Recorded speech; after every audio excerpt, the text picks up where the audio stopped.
Welcome to Processing Purpose, a business and lifestyle podcast committed to having honest conversations about the stuff in our lives that is often suppressed, ignored, or overlooked. We are two brothers from very different backgrounds, but with one common goal. From entrepreneurship to relationships, from hobbies to house projects, nothing is off limits as we process becoming the best version of ourselves in business and life. It's good to be back. You're supposed to do the second line. It's good to be back. That was like a little Mr. Rogers attempt there, but we'll work on it. Hey, but man. We're back. Good to be back with you. Last week we didn't record for us last week. Yeah. We sat down and started talking, and after a while we went, no. We just need to talk. Yeah. Yeah. So There's no going gap on in our production, but yeah. it's been a few weeks since we actually recorded. Yeah, and we hadn't actually I made the comment to Brooke previous to that, and I made the statement, man, I really love to catch up with Luke. Yeah. because we do these podcasts and it's like in, out, and we got, of course our days It's and our kind of families. catch up, right? Yeah, a little bit. We talk about stuff that's relevant and happening to us. Yeah. But we also probably play it a little closer to the vest since we are recording than fully like, Right. here's the 100% open heart version of me. Right. Because that's maybe a little bit in alignment with the topic of today, a little too Which is vulnerable. Vulnerability, Yeah. which is such a powerful stance, but to your point, like you don't want it to turn into a continuous sob story either, right? Yeah. Like our ladies say, they like us to cry, just not more than them. Yeah, right.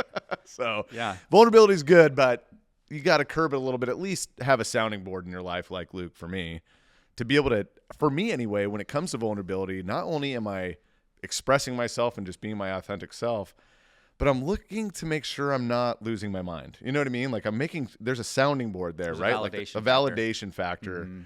when it comes to vulnerability that I just think you can't get otherwise, Let's start with kind of like the broad, like big elephant, and that is, why is vulnerability, male vulnerability? Because that's really Especially. what we're talking about. Yeah. Is male vulnerability. Mhm.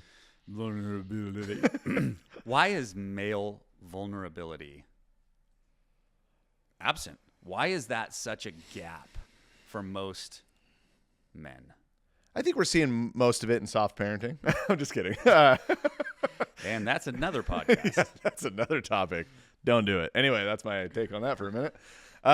No, I think, it's a cultural, what's the word I'm looking for? Stigma, maybe? Yeah. It's a vulnerability equals weakness. And sure, I mean, if you look at the animal kingdom, right, you see a baby deer getting, beat up by some coyotes or something like that. Yeah, that's a really vulnerable situation that you don't want to see. And it looks weak and sad. But when we're talking about emotional vulnerability, we're just saying, we're just putting ourselves out there.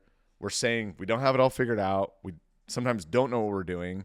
And we all put on the front, like sometimes don't know what we're doing. Yeah, but we all put on this front and hold our chin up high and our chest out like we got it all figured out sometimes. And I do that too. I'm not saying I'm free of that, but I think truly sitting down and recognizing that, I'll say it for myself, that at times I'm still that 14-year-old kid trying to figure it all out. I feel that way. Yeah. You look in the mirror and you're like, I think anybody that's put on some years looks in the mirror and goes, wait, what? Like, I don't recognize that person sometimes. But vulnerability outwardly with your friends, with other people, what it's done for me anyways is it gives me permission to be vulnerable too. But to answer your question, it's just a cultural stigma that it's weakness, and it's not. Do you think that's a reflection of generational shifts? Like, do you think that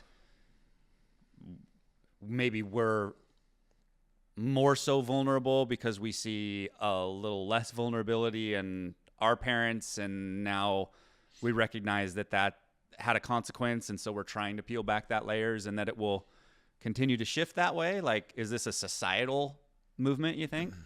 Yeah, that's a great question. I think generational changes can create a lot of unintended consequences, Sure. Good and bad. And I may have made the comment on this podcast before, but I recognize I was at a gym working out, and I talked to a good friend, and I think he's probably 55, but he said that his generation and the generation kind of right before him, he recognized was the first generation that kind of bucked the systems, right? That started to push back on traditional norms, right? You had the hippie movement, you had rock and roll setting in, 60s and 70s and 80s. It just kind of formed its own new standard around cultural norms. And we talked through those unintended consequences of, people are sitting here and go, kids are changing. No, they're not. Parents are changing, right? Yeah. Kids are the same. They don't know anything from anything. But he highlighted that because they started it. Like they kicked off this whole buck the system, not beastie. I shouldn't use Beastie Boys, but that kind of like, rebellious, fingers to the parents kind of a thing. Yeah. Rebellious is a perfect word to use. And that shifted some things for sure. Now, I think the positive consequences of that is independence, right? Like individuality, I think really came from that too. And I think there's a lot of pros that come from that. And part of that, I think, is vulnerability and the willingness to be vulnerable, How do we, because the pendulum swings wide, okay? And annoyingly so. You can look at that in the political arena. You can look at that in relationships. You often see someone going, in a dating world, going from one side to the other and going, man, this person is totally different than the last person that you dated. Right. What in the world? Like night and day. So the pendulum always swings wide. So if this is the case and there's a bit of a pendulum shift here, yeah, how do we make sure it doesn't go? Can you be too vulnerable? Go too far to almost kind of a softness, right? How can we maintain? Because I think that in there lies the fear, right, of why most men have a hard time being vulnerable, is because it comes across, it's viewed, it's considered maybe a little weak if it's unhealthy, right? If it goes too far. Right. So how do we kind of create guardrails in this to make sure that it's a healthy pendulum swing and doesn't go too far, which, you kind of highlighted, what we're seeing with some of the softer parenting and, what you just said, it was so quick, but you said kids haven't changed. Yeah. The parenting has changed. Correct. That, underscore, highlight, bold, italicize, yeah, that is the point. So how do we make sure we don't overcorrect? Boy, that's a good question. I don't know the clear answer to that because I think I'm navigating that right now with my son. Sure. Trying to figure out, how do you extract those emotions, allow him to feel them, but also tell him to suck it up sometimes. I try to balance it with a tough love, you don't need to come to me at 9:30 to tell me about a scratch you got at school on your hand that's not bleeding and it's okay, hey buddy, toughen up. Like that's not something to come disrupt me at 9:30. You need to go to bed. Kind of a thing. But there's certainly moments of especially around words or feelings that are hurt at school, maybe some things that are said or done, especially if he gets in trouble by the teacher. She's corrects him in any way. That really crushes him. But allowing him to process that and asking questions to allow him to process that in front of me, I think is really good. And I think modeling is probably the most clear answer, is modeling what a healthy, vulnerable stance looks like. And I think that shows up for me anyways in a couple ways. One is, and I know this is kind of a different lane, but showing affection to my wife in front of my kids on a regular basis. It's a level of vulnerability. Yeah, I think so. Also, what else was I going to bring up? Anyway, lost my train of thought there. But just doing apologizing to my kids and in front of to my wife. It being okay that you're wrong. Yeah. So I'm sorry I figured that out. I didn't figure that out. So I'm going to apologize to you. Yeah. But also be careful too. This was a really good lesson from Aaron. We were talking about being sorry, right? And being willing to say sorry. He goes, but be careful not to say sorry all the time because then you just sound sorry. Well, and then it's not authentic when it actually is, right? If you're sorry that, for everything, then you're sorry for nothing. Yeah. And you don't want to turn that into a pathetic stance, right? You were like I'm just so sorry all the time, and it's okay, you said sorry, move on, man. You don't have to dwell on that. So little things like that I think show up in big ways. Just modeling that behavior. So it's a blend then of strength with authenticity is kind of a a healthy vulnerable state then. Yeah. I think it's the willingness to show up and be courageous enough to actually share the feelings you're feeling. I think that's what it is. It's not over correcting. It's not over emphasizing. It's just being authentic to what you're actually feeling and speaking to it and just saying, this might pass, but this doesn't feel good right now. And I don't like what's going on. And I might not even like myself right now. And allowing someone to be a sounding board, to hear that, feel that, filter it back to you. It's just really powerful. It's hard to, I really feel sad for men that don't have that. I'm heartbroken because they are really hardened people. Yeah. Here's the catch with that though. When you start the conversation, when you're like, okay, so let's just say people are like, okay, I'm going to effort to be vulnerable. If it's never been modeled to them, they don't know what that looks like. Okay. So that then adds another layer of discomfort because it's like, am I doing this right? Like, in air quotes, is right even, like, can you even define this as right? First off, no. Right. There's no right way to be vulnerable. No. It's just like, you got to try. But here's the other challenge is putting language to what you're feeling, because we've never been taught that either. Right. And if you haven't done this, meaning efforted to be vulnerable with another man, it's weird when you do it the first time. It feels a little exposing. Oh man. And you're like fumbling to try and put language to it. You have permission to even admit that. Right? Like, it's okay if your baseline is like, I don't know what I'm feeling, but it's uncomfortable. And I just know that I need to start being truthful about that. Right. And that's okay if that's all the further it goes. Right.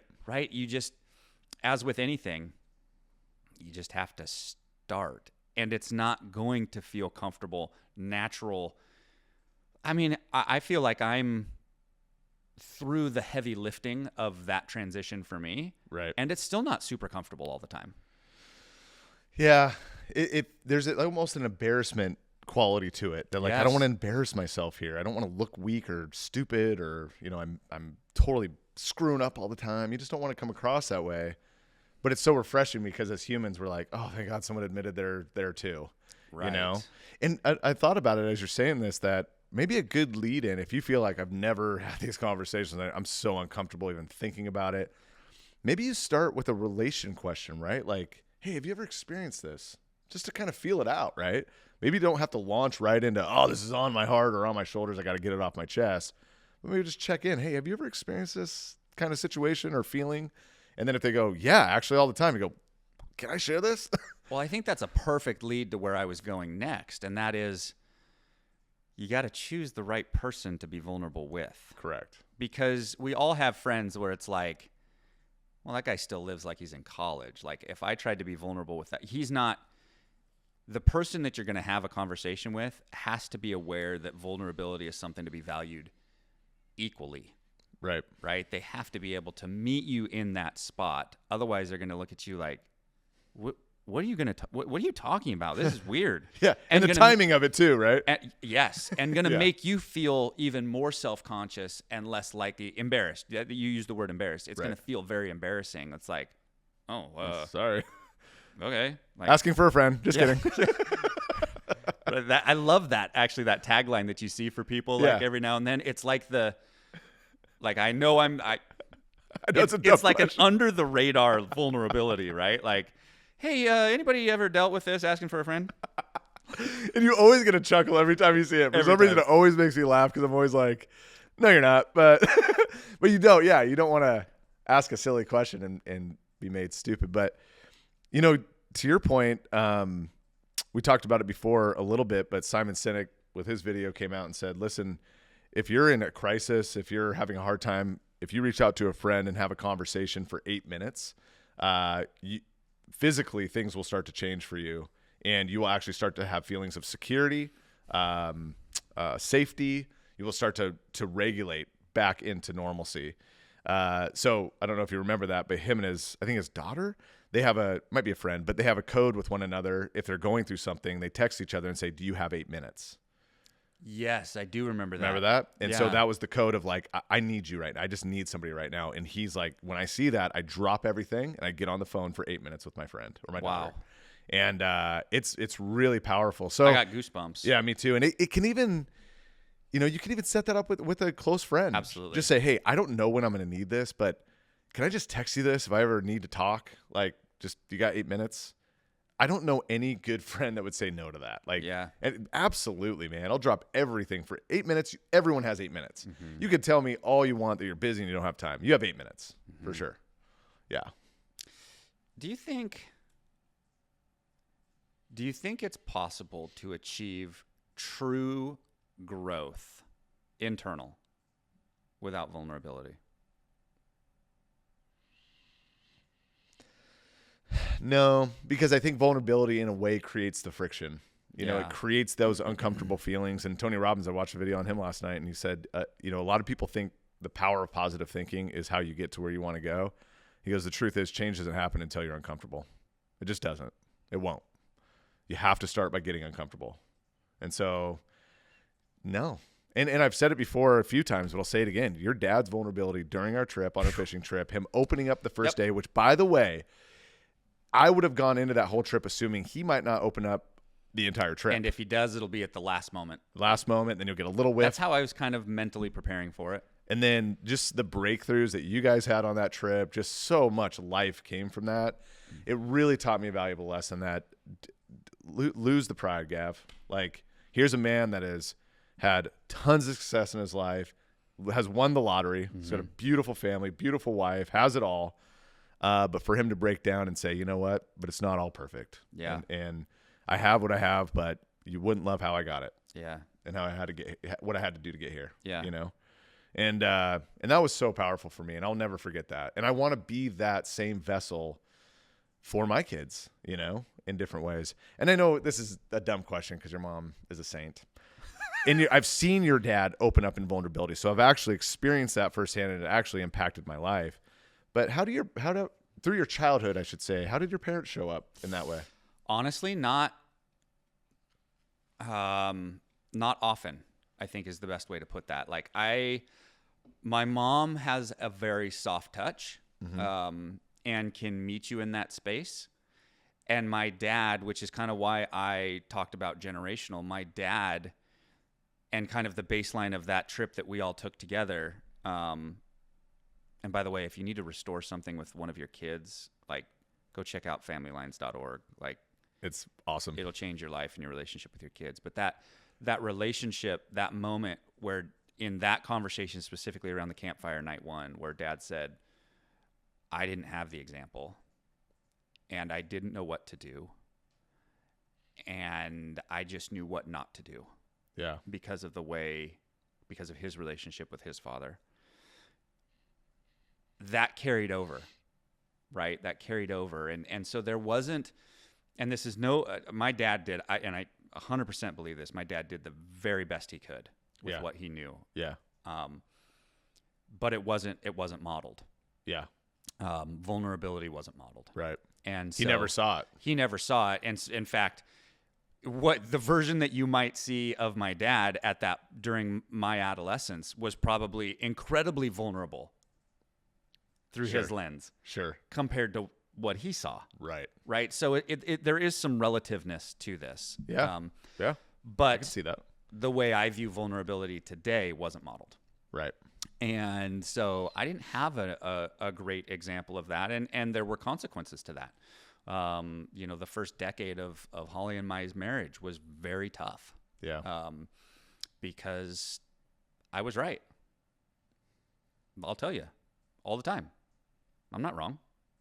And you're rarely wrong. So and that's hard though, because it's conditioned, right? So it's reinforced over and over that, yeah, I'm pretty right all the time. But even if you take off the external of like, okay, maybe you're right about this and maybe you're right about that. When you're dealing with a spouse, there's a different level of always right. And that means the way I behaved in this situation. Right. Right. Not my perspective on this or that, or my decision to go that way or pursue that career or whatever. But like the way I talked to her when I could have done the dishes and didn't. Right. Or the way I approached my wife's a fighter. Yeah. You approach my wife with a sword, guess what you're going to get? The sword. Yeah. And so we battled it out. It was sword to sword. And she doesn't give up ground. Ever. Yeah, she takes it and it's there and it's not going anywhere. Yeah. Yep. And so I had to learn by being browbeat to some extent, but I had to learn, like, I love what my dad says. He goes, you can be right, but you might also be dead right. It's like a pedestrian walking across the road. You might be in the crosswalk, bud. You might be right. But if that car's not stopping, you did. Yeah. So there's this balance between being right and recognizing that the moment may not matter. Sure. Maybe more stubbornness. That you're right. Yeah.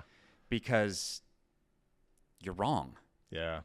Pride and vulnerability can't live in the same space. Ooh. They can't. They can't. Mm-mm. They don't coexist together. Yeah. That's an interesting dichotomy. You're right. I never thought about that, but yeah, you cannot have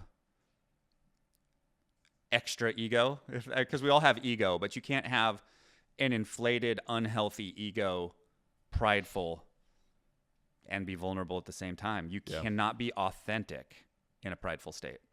I kind of like that. It's kind of cheesy, but I kind of like the acronym EGO, edging God out. Oh, there's some truth to that. Absolutely. And pride does that, right? Pride pushes God away from our faith, our lives, the relevance of having God in our life, all that. And so, yeah. And here's another question is vulnerability a gift from God? If you exercise it. Boy, that's probably true for any gift, right? Right. Yeah. If you sit around and do nothing with it, well, it wasn't anything. Yeah. Here's another thing that I've noticed about it. As I have continued to see the strength in vulnerability, because there's a paradigm shift that takes place.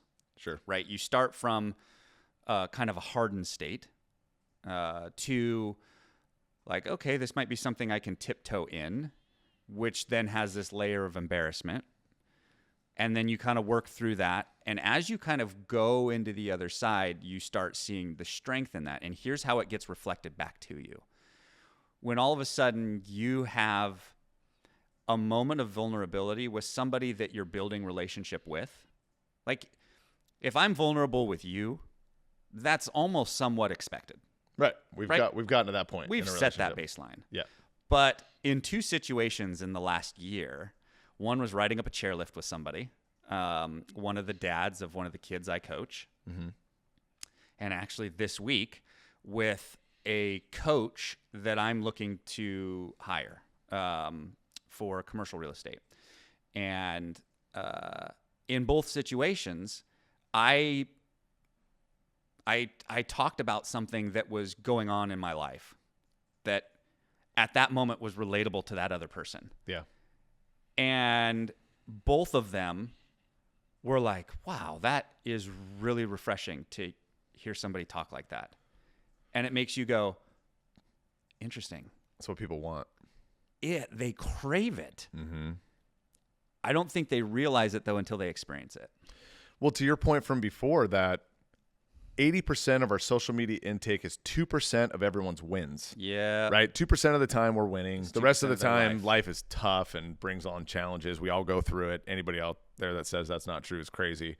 So if that's true, then yeah, right? Like, yeah, we want more vulnerability. Mm-hmm. We need more of it. And I wrote a note down that I'm doing my best to put these things together, but we as men, I'm going to say it to everybody, we as men need to do a better job of creating environment and spaces for men to be together, right? To have these moments, to have these conversations. That's where it starts. You've got to actually set up the environment for it to work.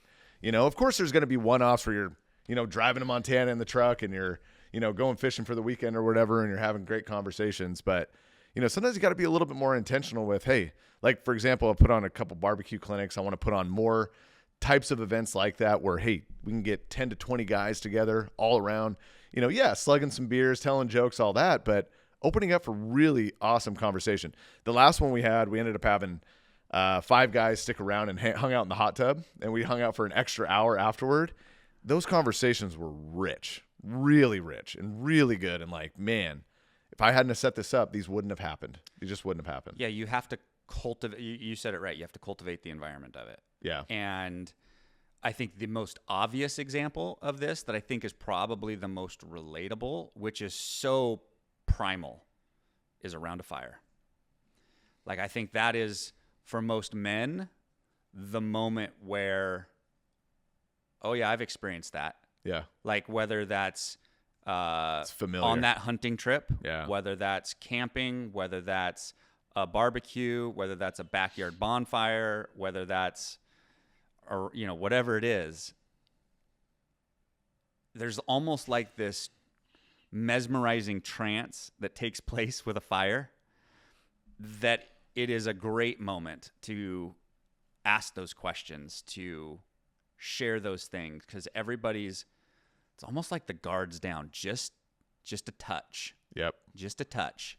Flames put you in a trance almost. The kind of do is you stare at them, you're like, it's that primal.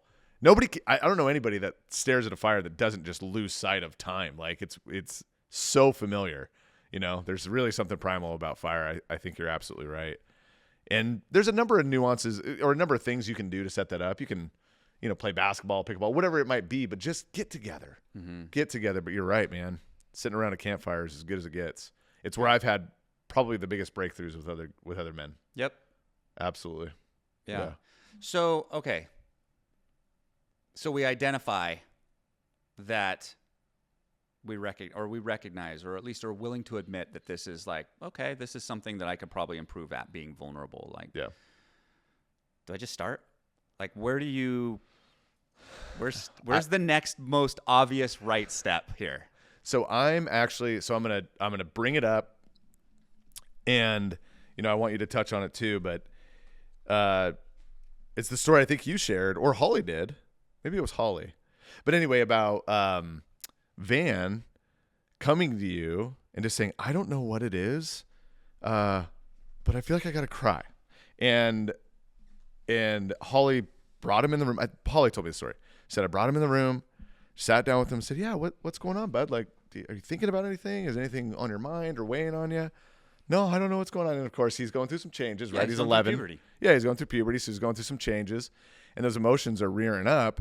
And my answer to you with that is, yeah, I think we just need to start. And I think we need to allow ourselves to start, right? And whatever that looks like for you. Maybe it's meditation. Maybe it's just looking in the mirror and saying, I'm ready to start this, I remember when I finally surrendered to my addictions, I just said, okay. Yeah. That was it. I remember I had this moment. I genuinely believe the Lord was right next to me. I really believe that. I can't explain it otherwise. I felt like everything slowed down. There's cottonwoods floating all around me. It felt like everything just went like it was wild. But all I remember saying, I broke down crying, and I said, okay. And I can't tell you, I've been through withdrawal, and it is horrible. It is absolutely horrible. I didn't. I don't know what happened. I don't know what happened in that moment, but I felt like God totally relieved me and lifted that off me. And it was an absolute gift. And I just say, if I wasn't willing to surrender and just say, I don't know, my best thinking got me here, I need help. I'm guessing if you've gotten to a point where vulnerability or the lack thereof has created issues for you in your life, there's probably so much of a hardened barrier that you've got to start with saying, I surrender to this. I can't keep building this wall. I can't keep living in isolation. I need people. I need friends. And the truth is, your brain development has everything to do with socialization. If you're not socializing with others and having these moments and these breakthroughs with people, you're not developing as a human. Yep. So for me, it started with Holly. It started with my wife. And it was very unnatural for me. But I recognize those moments. And what I mean by that when I say those moments is we're butting heads in some way. I'm right. I believe I'm right. Maybe I am right. She's right. She feels she's right. Maybe she's right. And we're in conflict, right? And we've been there, and it might be a little thing, it might be a big thing, doesn't matter. And you walk away, you're angry at each other, you just need some time to steam. And it's as I'm by myself that I am reminded, what do I really want from this? Do I want to be right? Or do I just want to be loved? Do I just want to have a relationship with my wife that I can feel good about, that I can be proud of, that she can be endeared to? What do I want? And being willing to come back and be the first to lay down the sword and go, I'm sorry for the way I responded to you. Yeah. I'm sorry for the tone that I used. Even if I felt in those moments that I was right, I handled it poorly, and you didn't deserve to be talked to like that. Yeah. It had to start there for me before I could get to a place where I could maybe have that level of vulnerability with another man because of judgment. I had to start in a place where I could have that level of vulnerability with someone that I believed would have grace for me. Right. And creating a little bit of muscle in that. And I still struggle with it today. By no means do I have this one dialed. And I'll have to walk away and go, okay, I can either continue to be a dickhead about this, or we can have a good evening. Yeah. And that's not just simply, fine, you're right.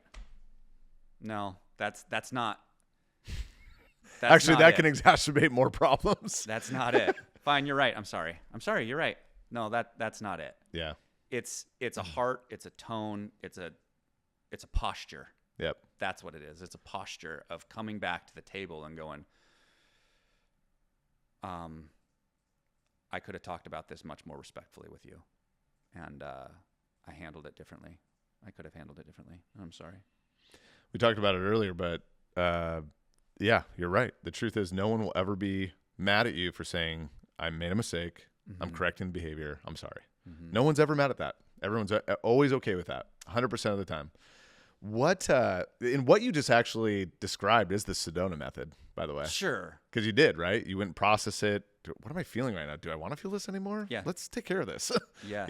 Let's go get rid of that. And then inevitably we build up this conversation, but the moment that happens and your wife goes, thank you. And I was wrong too. And I'm sorry. And it gives them permission to go there, and then everything is good, and then make up. I'm not going to say the word. You just kiss. Kiss. When's the I'm really curious. When's the last time you cried?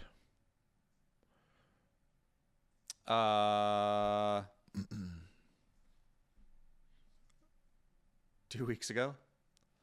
I'm jealous. It's been a while for me, and I want to. I can feel it sometimes. Like I got to get this out. So do you want to go? Do you want to walk through that? And prior to that, it probably would have been maybe a year. So you just happened to ask me in a moment when it was really recent. Right.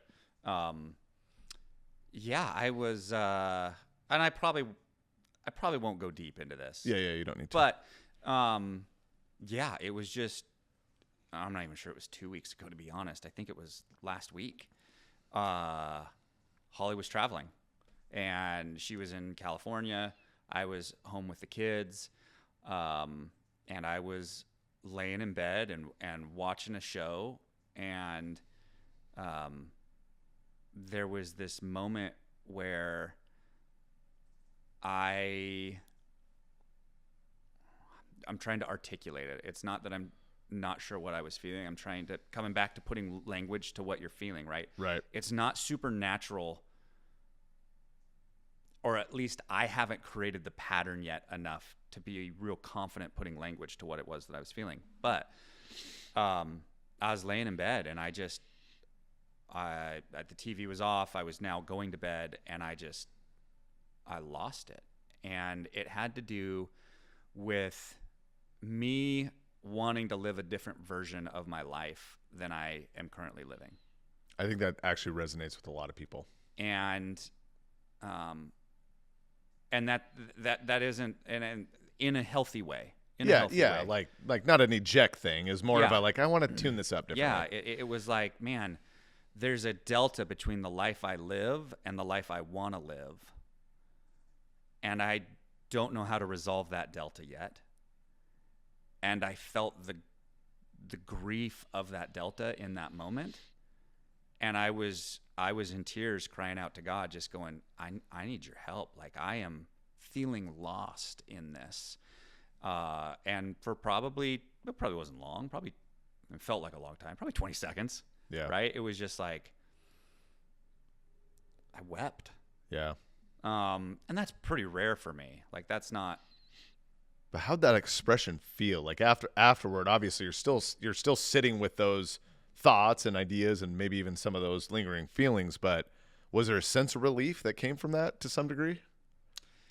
Yes and no. There was a sense of like, wow, that needed to come out. Sure. But there wasn't relief from a standpoint of like, and now we've got it figured out.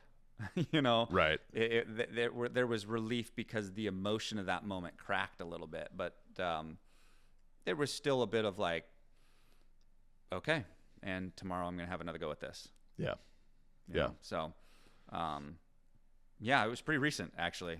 Have you seen your parents cry? Yes. Mm-hmm. My dad less so. Sure. I think that's pretty normal. And I think I told you even, like growing up, I saw my dad cry once growing up, like over the course of 20 years. It wasn't when his dad passed. It wasn't when his mom passed. It was when he lost that steelhead. Well played. He, in fact, he caught more steelhead than anybody else that trip. He did. So. He caught more fish than everybody on that trip. Caught you off guard. Sorry. That was great, though. No, it was a moment that he and I had at a Promise Keepers event, and I remember that we hugged and he was crying, and I remember it very vividly. But that was the only time that I ever saw him cry until that trip. Yeah. And that night one. Yeah. He was in tears, and there was part of me that was like,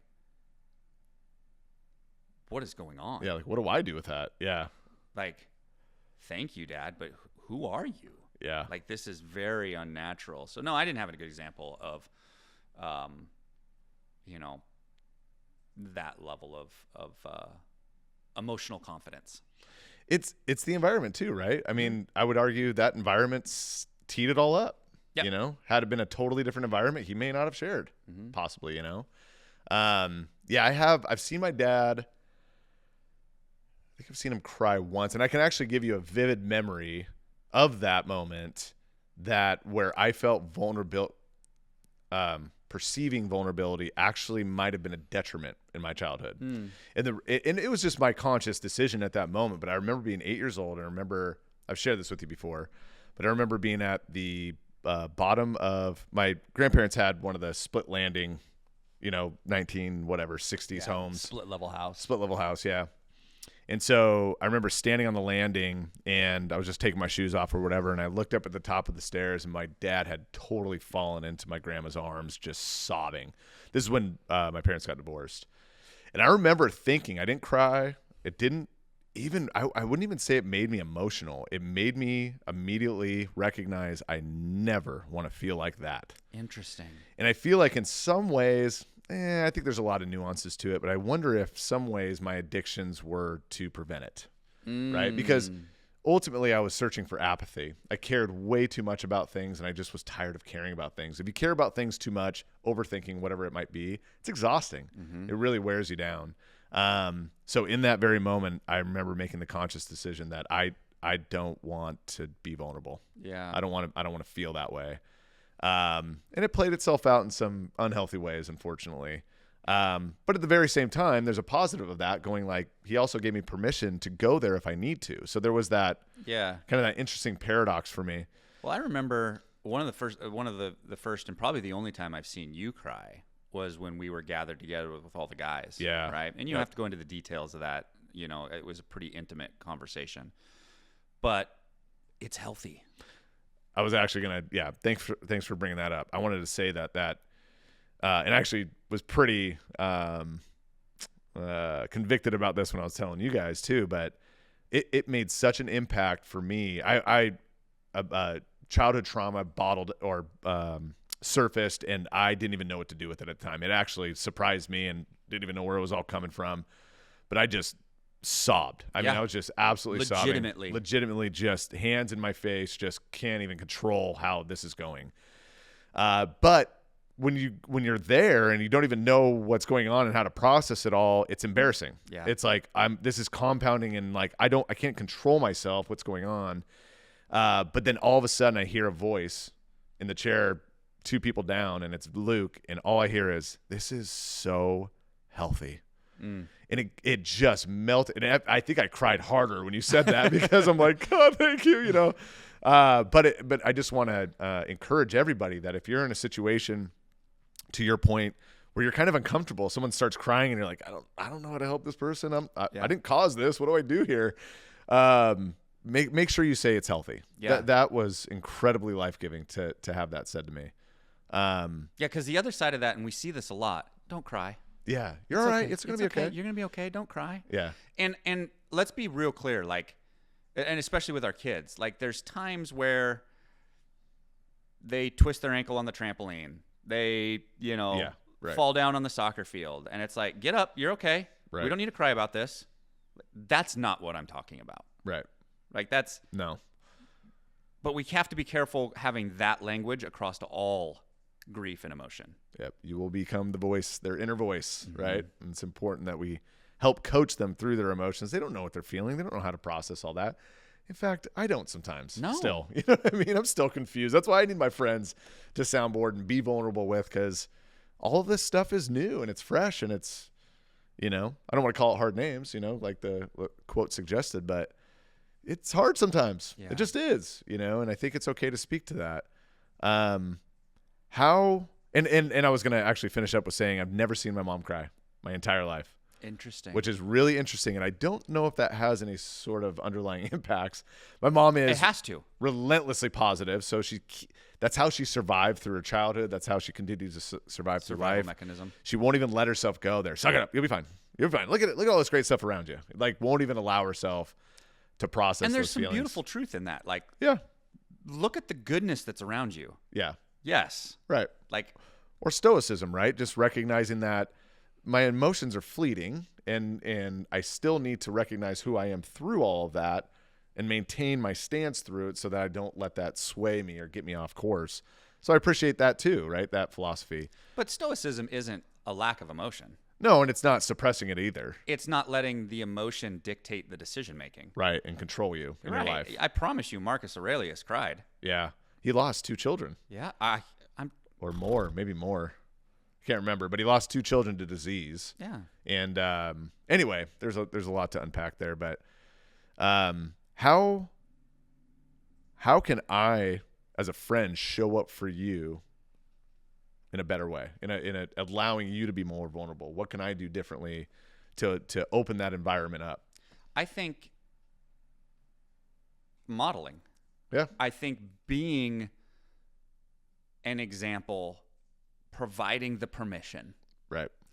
And the permission goes beyond just the verbal, like, hey, if you ever need to talk about anything, let me know. Yeah. I think it comes from you.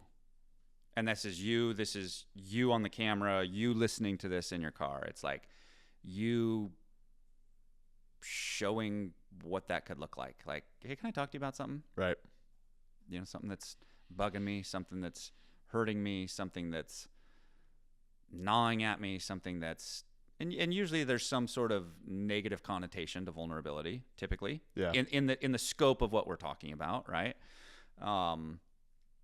And not universally. There's also positive sides too. Like, I have a good friend that is extremely successful. And he has said multiple times, like, you're really the only guy that I can have this conversation with. Like, I don't feel like I can tell my other friends and that they'll celebrate me. Right. And so there can be positive vulnerability too. Yeah. But I think for the most part, there's usually some sort of discomfort that we're stuffing. Sure. And I think it starts by showing the way. Yeah. And I asked that question, and the reality is I think we both know that in each other's lives, we kind of are that person that we can sit down and go, I need to just verbally vomit and get it off my chest. And you know what? That 8 minutes, it's so worth it. And it's interesting too, because while you feel like you're burdening somebody with it, when I'm on the receiving end of it, it's super life-giving, because now I'm realizing, man, my friend really trusts me. My friend feels like I'm a safe person. That's really validating. That's really, that's a confidence builder in you. So when someone says, hey man, can I just talk to you for a minute? Welcome that in, because it'll boost your confidence more so than you ever think. Yeah. It really will. And you're going to have some people that will go there with you and some that won't. Yeah. I've had other friends that have said, hey, I'd love to have a relationship with you, but just so that you know, I'm not going to do all of that. Yeah. Because they've witnessed me do this and have these conversations, and I've tried to maybe pull them into them. Right. And they resist it, and they go, hey, I love you. I'll talk about sports with you all day long, but I don't want to do that. And I firmly believe that those people actually do want to go there. They just haven't built the trust factor with that relationship yet to feel safe enough to go. And sometimes that's, those walls can be thick and tall. You know what I mean? But the thing It is, could be decades. Well, and I'm reminded of Ray Lamonte's song "Be Here Now." He said the problem with walls is they'll only crush you when they fall. And so just be aware of those walls you're building.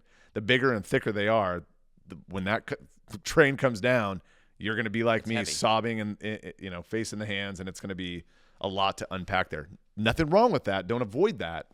But we build them all over the place for sure.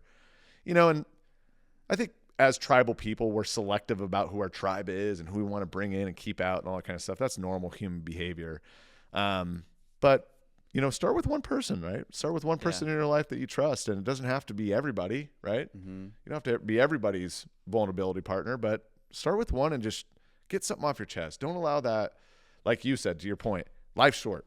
Do not allow these things to control your life for any longer, right? Make those changes now, even if it's a small one. Yeah. And I think your point earlier is like, because there's a part of me too that I can hear, like, I don't know who that person is. Right? I have friends, I have closer friends, but are they ready to go there? Right. I think a great step, which you mentioned earlier, is to ask a question. Yeah. And so you can kind of guard yourself. You can guard your own vulnerability in it and be like, hey, have you ever felt this way? Yeah. Have you ever experienced this? Have you ever had this happen to you? Is that normal? Yeah. And see if they will meet you there. And you can do it very cautiously. Right. Without having to break down and cry and hope that person will receive you. Right. Like, you can tiptoe away into this, and like in sales, we call it trial ballooning. Right. Right? You can toss that balloon, see if they grab it. Yeah. And protect yourself from being embarrassed at the same time. Sure. And just trial balloon, see who's, because not everybody will meet you there. They're not ready. Yeah. You have to be ready. And then I'll take it one step further. If you have nobody in your life, there might be someone that says, look, I'm new to an area. I don't know anybody around here. I don't even have anybody back at home that I can talk to. I'm just stuck here. And I know this feels like an easy answer, but truthfully, go talk to a pastor, talk to a priest, talk to a rabbi. These people are trained and gone into the career because they're empathetic listeners. Their whole life has been aimed toward understanding people and how to love people better. And so I understand it's hard to make that step, but your dad did it. Yeah. He went to church every single day starting, I think, at 11 years old. Yep. Got up, went to church by himself because his family was a mess and he didn't want to be anything like it. Yep. Right? And he showed up and he started talking to the pastor, started understanding faith and morals and everything else that went into it, because he wasn't taught any of those things ever. So, yeah. To your point from before too, you can even frame a conversation with a friend and create a general scenario, not saying it's your scenario, like asking for a friend. Yeah. How would you handle this situation? Right. And they go, by the way, I'm going through that. They go, oh gosh, I've been through that too. And then you can start to unwrap that. So Luke's right. We don't ever want to assume that everyone's in the same reality we are. They're not. Yeah. We understand you're not, but we understand that if you really want to find a way, you will. If you don't, you'll find an excuse. Find a way. Commit yourself to that. Yeah, and I think it has to come back to, does it hurt enough? Are the consequences great enough of not? Sure. Right? Are you seeing the relationships crumble around you? Are you not able to connect with your kids, your wife, your friends in the way that you would like to? Like you have to, I think you're going to have to arrive. I know for me, I had to arrive at a place where I was like, this needs to improve or this is going to break. Right. After I made some of those changes with my wife, she admitted to going, there was a season in which she was like, I'm not sure I'd ever been one to bring up the divorce word, but I was miserable. And you have to go, I need this to change. I want these relationships to change. What do I need to do? And it's going to likely, and maybe that's not universal. That was my experience, but likely that's probably where it's going to have to start. And when it comes to lack of vulnerability, the problem there is it's a long, drawn out negative ramification if you don't address it. Mm-hmm. Right. And so it's almost, I equate it to when I went back to, I shared before that, I love quotes because I went to AA meeting and looked around at the room and said, hey, nobody here is like me, right? Like I pick out any story, like I didn't go to jail. I didn't beat my wife. I didn't, I'm not a loser, right? Whatever else, right? I have to do this. So this is why I'm here. Well, I relapsed and pretty quickly proved to myself, oh, you have a problem. You need help. And so when I met with my sponsor, he said, hey, you need to go back into these rooms and start looking for similarities, not differences, right? And he goes, and the best way to do that is when you hear a story that's not like yours is to finish it with yet, right? So you can look at everybody and judge them all you want, but finish it with yet, right? And to your point is you could say, well, I'm not divorced yet. Right. I still have my kids and they love me. Well, it's a matter of yet if you keep this up, right? And you don't know it until it's too late almost, which is the problem. So you really have to be proactive about, you don't have to process every little feeling with every person but when it's starting to create problems for you. You know, right? You do know. And the longer you wait, it's going to be hard to unpack because that wall has gotten so thick that it's hard to break through. The soonest you recognize what's going on, I really recommend you just talk to a friend. Give them 8 minutes. Ask for 8 minutes. I love that. I love that. Yeah. That's all I got. Stuff, man. Yeah. I love these conversations. I do too. Appreciate you, man. Thanks for meeting me here today. Yep. Likewise. We're out. We're out.